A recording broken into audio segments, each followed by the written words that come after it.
नमस्कार। आज समाज के डिजिटल प्लेटफ़ॉर्म पर आप सबका स्वागत है।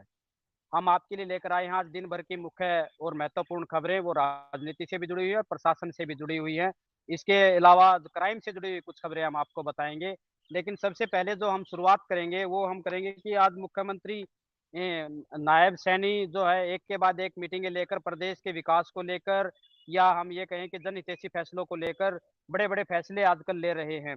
आज उन्होंने जो जीएमडीए ने विकास कार्यों के लिए लगभग 2887 करोड़ रुपए के बजट की स्वीकृति प्रदान उन्होंने की है।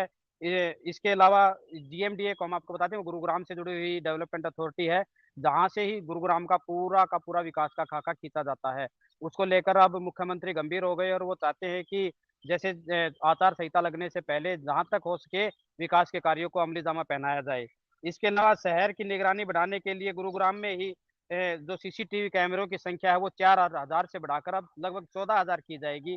क्योंकि ये अक्सर सुनने में आता है कि गुरुग्राम जैसे जो साइबर हब जिनको बोलते हैं, बड़े शहर हैं जहाँ क्राइम की घटनाएँ भी अक्सर होती रहती हैं, उन पे लगाम लगाने का या निजात पाने का एक ही तरीका होता है, वो होता है कि सीसीटीवी कैमरों की मदद से हर गली, चौक-चौराहे पर सीसीटीवी कैमरे लगे हों, तो कुछ ना कुछ ये रहता है कि जो क्रिमिनल होते हैं, वो जल्दी पकड़ में पुलिस के आते हैं और पुलिस के लिए भी ये बड़ी सहूलियत भरी बात होती है कि अगर सीसीटीवी कैमरे जहाँ भी लगे हों, तो वहाँ पे क्राइम का रेशो भी कम होता है और अगर हो भी जाए तो पुलिस को अपराधियों तक पहुँचने में बड़ी आसानी रहती है। इसी की को देखते हुए मुख्यमंत्री ने ये फैसला लिया है। इसके अलावा मुख्यमंत्री ने पंचकुला महानगर विकास प्राधिकरण के लिए भी 100 करोड़ रुपए के बजट का ऐलान किया है।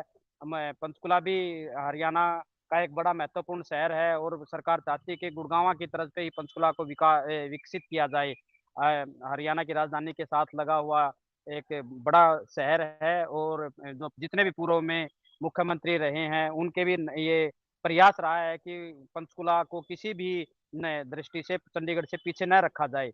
इसीलिए यहाँ पे इतने बड़े बजट का जो है एक स्वीकृति प्रदान की गई है। अब हम इसके अलावा दूसरी हम बात करें कि हम राजनीति की चर्चा करें तो जहाँ कुछ दिन पहले कांग्रेस ने जनता पार्टी को बड़ा झटका भिवानी में दिया था, वहाँ की जिला परिषद की चेयरपर्सन अनीता मलिक को उन्होंने भारतीय जनता पार्टी से निकाल कर के और कांग्रेस में लेकर आए थे।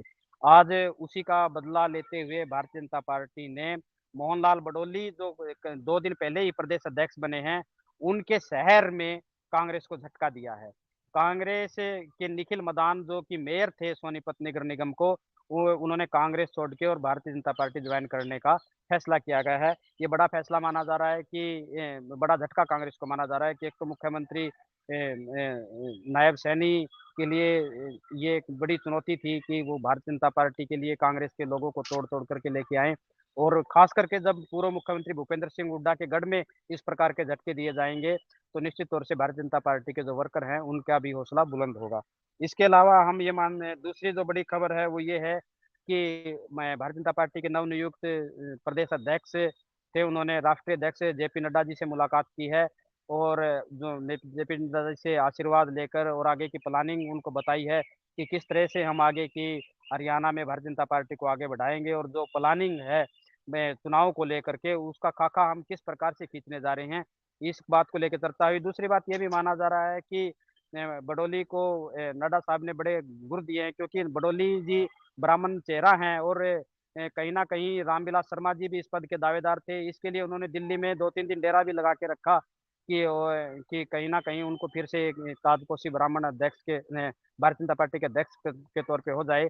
लेकिन भारतीय जनता पार्टी ने उनको ये ज़िम्मेदारी न दे करके और मोहनलाल बडोली को दी है। मोहनलाल बडोली जिन्होंने लोकसभा का चुनाव भी लड़ा था, उन पे ये उम्मीद जताई है और ये आस लगाई है कि कहीं न कहीं वो मेहनत करके और भारतीय जनता पार्टी को जो एक सेटबैक सा माना जा रहा है कि लोकसभा चुनाव में 5 सीटों के रूप में लगा था, उसको उसकी वो पूर्ति करेंगे। इसके अलावा जो बड़ी खबर एक और आई है, वो है हाई कोर्ट ने हरियाणा सरकार को निर्देश दिए हैं कि शंभू बॉर्डर पे जो बैरियर लगा रखे हैं, उनको खोला जाए और किसानों को दिल्ली जाने की इजाज़त दी जाए। तो हरियाणा सरकार की ओर से ये भी कोर्ट में कहा गया कि वो जो किसान है, वो अम्बाला में एसपी ऑफिस का घेराव करेंगे। तो कोर्ट ने कहा कि नहीं ये ज़िम्मेदारी पुलिस की है और पुलिस देखेगी, पुलिस को किसानों से या किसी चीज़ से डरना नहीं चाहिए, उनको मैनेज करना चाहिए। तो माना जा रहा है कि आने वाले समय में कहीं न कहीं कानून व्यवस्था को लेके टेंशन बढ़ सकती है अम्बाला के नज़रिए से देखें या हरियाणा में किसान दिल्ली में जहाँ पहले भी गए थे, 2 लगभग 1.5-2 साल तक वहाँ पे किसानों ने धरना दिया था। तो कहीं ये हाट नज़र आ रही है कि हरियाणा विधानसभा चुनाव से पहले कहीं हरियाणा सरकार के लिए किसान फिर से सिरदर्द न बन जाएँ। इसके लिए बड़ी एक जो खबर हम आपको बताएँ, हिसार में अक्सर ये पिछले 5, 7, 10 दिन से क्राइम की घटनाएँ बढ़ रही हैं। उसी लगाम न नहीं लगा पा रही है पुलिस, क्राइम पर रोक नहीं लगा पा रही है और आज हांसी में जो एक मोटर व्हीकल के शोरूम के मालिक थे, उनको गोली उनकी क्रिमिनल ने गोली मारकर हत्या कर दी गई है।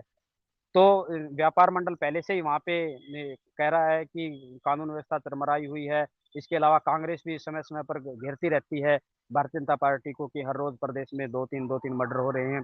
अब एक बार फिर से झांसी में जिस तरीके से ये घटना हुई है, ये माना जा रहा है कि सरकार को फिर से कांग्रेस को घेरने का मौका मिलेगा और पुलिस की भी कहीं न कहीं इस मामले में पुलिस को भी सफाई देनी पड़ेगी या कोई लगाम लगाने के लिए उनको ज़रूर एहतियाती कदम और उठाने पड़ेंगे।